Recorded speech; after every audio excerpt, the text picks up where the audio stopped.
我嘅新歌《深宵便離愛》嘅班底。係啊，我哋嘅班底係勁嘅。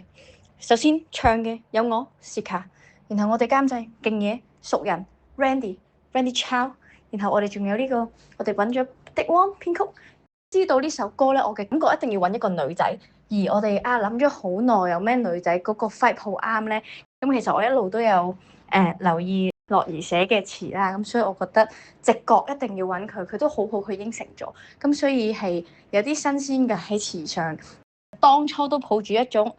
我哋玩住先啦，即係我哋當初係一路做一路等個版權嘅，咁冇就算啦，即係冇就當賺個經驗，但係好感恩最後係 approve 晒版權去做呢件事。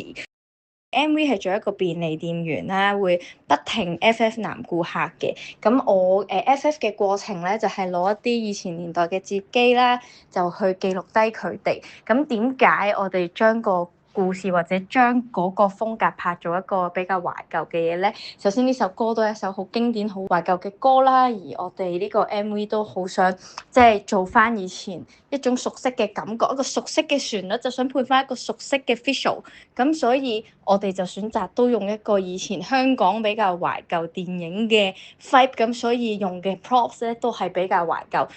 今次有3個男主角啦，第一個係阿 Shin 啦，咁我就係 FF，即係喺歌詞入面其實要檸檬還是要荔枝嘅檸檬，係啦，咁檸檬就係一個比較純情 boy，然後音樂 boy，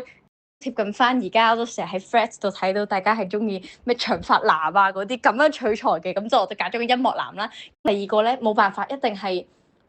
fat boy，即係花心男孩。所以就係咁樣 FF 兩個故事不如最後一齊嚟啦，一齊玩啦喺個幻想世界度。MV 嘅導演都好好啦，知我中意林家謙啦。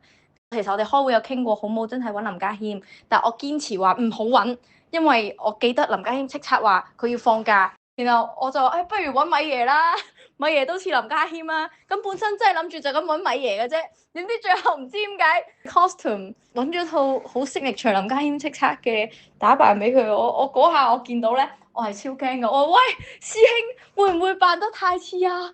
然後我係忍唔住，我係咁問 A&R，喂，好似真係要同林家謙攤聲喎。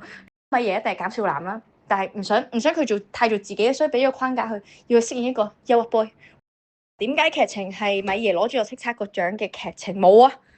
導演 request 㗎，硬解釋就係我好想攞獎，好想米爺攞獎咯，就係代表愛情喺我心目中同叱咤獎差唔多重要咯。